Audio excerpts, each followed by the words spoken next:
Hi എല്ലാവർക്കും നമസ്കാരം. പുതിയൊരു വീഡിയോയിലേക്ക് എല്ലാവർക്കും സ്വാഗതം. ഇന്നത്തെ റെസിപ്പി വെള്ളക്കടല വെച്ച് തയ്യാറാക്കി എടുക്കാവുന്ന സുണ്ടലാണ്. നമുക്ക് സുണ്ടൽ പയർ വെച്ചും അതുപോലെ കറുത്ത കടല, കപ്പലണ്ടിയൊക്കെ വെച്ച് തയ്യാറാക്കി എടുക്കാം. ഇതൊരു തമിഴ് സ്റ്റൈൽ റെസിപ്പിയാണ്. അപ്പോൾ വളരെ ഹെൽത്തി ആയിട്ടുള്ള ഒരു റെസിപ്പിയാണ്. അപ്പോൾ എങ്ങനെയാണ് ഈ ഒരു സുണ്ടൽ തയ്യാറാക്കി എടുക്കുന്നതെന്ന് നോക്കാം. അതിനുവേണ്ടി ഞാനിവിടെ 1 കപ്പ് വെള്ളക്കടലയാണ് എടുത്തിരിക്കുന്നത്. അപ്പോൾ നമുക്ക് ഈ ഒരു റെസിപ്പിക്ക് വേണ്ടി വലിയ പയർ, അതുപോലെ തന്നെ കപ്പലണ്ടി, കറുത്ത കടലയൊക്കെ ഉപയോഗിക്കാം. ഇനി ഇതിനകത്തിലേക്ക് വെള്ളം ഒഴിച്ചതിന് ശേഷം ഒരു 3-4 പ്രാവശ്യം നന്നായിട്ട് കഴുകിയെടുക്കണം. കഴുകിയെടുത്തതിന് ശേഷം ഇതൊരു 6 മുതൽ 7 മണിക്കൂർ വരെ നന്നായിട്ട് കുതിർത്തെടുക്കണം. അപ്പോൾ നമ്മൾ രാത്രിയിലിട്ടാൽ രാവിലെ എടുക്കുന്ന പോലെ ഇട്ട് കഴിഞ്ഞാൽ കറക്റ്റായിരിക്കും. അപ്പോൾ കടല നന്നായിട്ട് കുതിർന്ന് വന്നിട്ടുണ്ട്. ഇനി ഇതിൻ്റെ അകത്തിലെ വെള്ളം കളഞ്ഞതിന് ശേഷം കുക്കറിലേക്ക് ഇട്ട് കൊടുക്കാം. അപ്പോൾ നമ്മൾ കുതിർത്ത് വെച്ചിരിക്കുന്ന വെള്ളം മാറ്റിയതിന് ശേഷമാണ് കടല ഇട്ട് കൊടുക്കുന്നത്.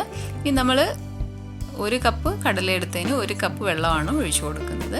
ഇനി ഇതിൻ്റെ അകത്തിലേക്ക് ഒരു 3/4 ടീസ്പൂൺ ഉപ്പും കൂടെ ചേർത്തതിന് ശേഷം നന്നായിട്ട് മിക്സ് ചെയ്തതിന് ശേഷം നമ്മളിതൊന്ന് ലെവൽ ചെയ്ത് കൊടുക്കണം. അപ്പോൾ നമ്മൾ ഒഴിച്ച വെള്ളത്തിൽ മുങ്ങി ഇരിക്കുന്നത് പോലെ നന്നായിട്ട് പ്രസ് ചെയ്തിട്ട് ഇതുപോലെ ഒന്ന് പ്രസ് ചെയ്ത് കൊടുക്കുക.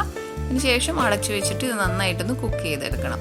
അതിനായിട്ട് നമ്മൾ അടച്ചു വെച്ചിട്ട് വെയിറ്റ് ഇട്ടതിന് ശേഷം ഒരു 5 മുതൽ 6 വിസിൽ വരുന്നിട വരെ ഇതൊന്ന് കുക്ക് ചെയ്തെടുക്കാം.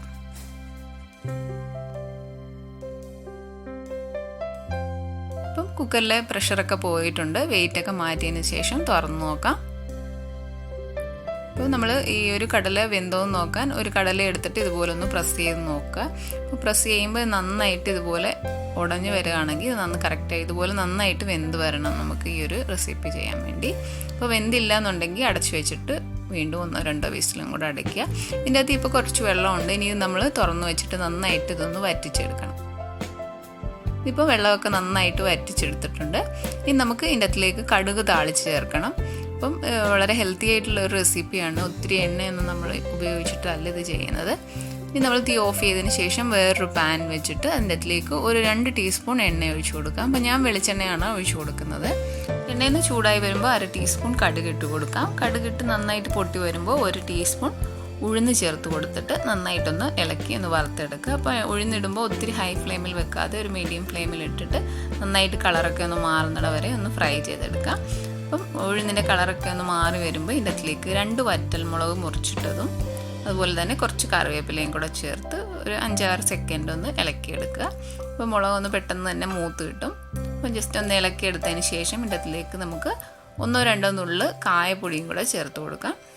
അപ്പം നമ്മൾ ഇതൊക്കെ ചേർക്കുമ്പോൾ തീ ലോ ഫ്ലെയിമിലേക്ക് ആക്കിയിട്ട് ചേർക്കുക. അതിനുശേഷം ഒരു 3 ടേബിൾ സ്പൂൺ തേങ്ങ തിരുമ്മിയതും കൂടെ ചേർക്കാം. അപ്പോൾ തേങ്ങ ചേർത്തതിന് ശേഷം ഒത്തിരി നേരം ഒന്ന് ഫ്രൈ ആയി പോകരുത്. പെട്ടെന്ന് തന്നെ ഇളക്കിയെടുത്തതിന് ശേഷം നമ്മൾ വേവിച്ച് വെച്ചിരിക്കുന്ന കടലയും കൂടെ ചേർത്ത് പെട്ടെന്ന് മിക്സ് ചെയ്തിട്ട് തീ ഓഫ് ചെയ്ത് കൊടുക്കാം.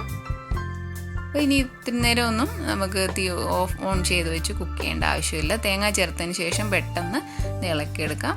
അപ്പോൾ നമ്മൾ തേങ്ങയുടെ ആ ഫ്രഷ്നെസ് പോകാതെ തന്നെ പെട്ടെന്ന് തന്നെ ഇളക്കിയെടുക്കണം. കാരണം തേങ്ങ ഒത്തിരി ഡ്രൈ ആയി പോകരുത്. ഇതിപ്പോൾ നമ്മൾ നന്നായിട്ട് മിക്സ് ചെയ്തെടുത്തിട്ടുണ്ട്. ഇനി തീ ഓഫ് ചെയ്ത് കൊടുക്കുക. അങ്ങനെ വളരെ ഹെൽത്തി ആൻഡ് ടേസ്റ്റി ആയിട്ടുള്ള വെള്ളക്കടല വെച്ചിട്ടുള്ള സുണ്ടൽ റെഡിയായി. അപ്പോൾ ഇതുവരെ ട്രൈ ചെയ്ത് നോക്കാത്തവരുണ്ടെങ്കിൽ തീർച്ചയായിട്ടും ട്രൈ ചെയ്ത് നോക്കുക. നല്ല ടേസ്റ്റിയാണ്, അതുപോലെ ഹെൽത്തിയാണ്. നമുക്കിതൊരു സ്നാക്കായിട്ടും കഴിക്കാം. അപ്പോൾ കടല ഒന്ന് വേവിച്ചെടുക്കുന്ന താമസമേ ഉള്ളൂ. ബാക്കിയൊക്കെ വളരെ പെട്ടെന്ന് ചെയ്തെടുക്കാം. അപ്പോൾ നിങ്ങളിത് ട്രൈ ചെയ്ത് നോക്കുക. അപ്പോൾ നിങ്ങൾക്ക് വീഡിയോ ഇഷ്ടപ്പെട്ട ശരണ്യാസ് റെസിപ്പി ചാനൽ സബ്സ്ക്രൈബ് ചെയ്യുക. പുതിയൊരു നല്ല റെസിപ്പി ആയിട്ട് കാണാം. താങ്ക്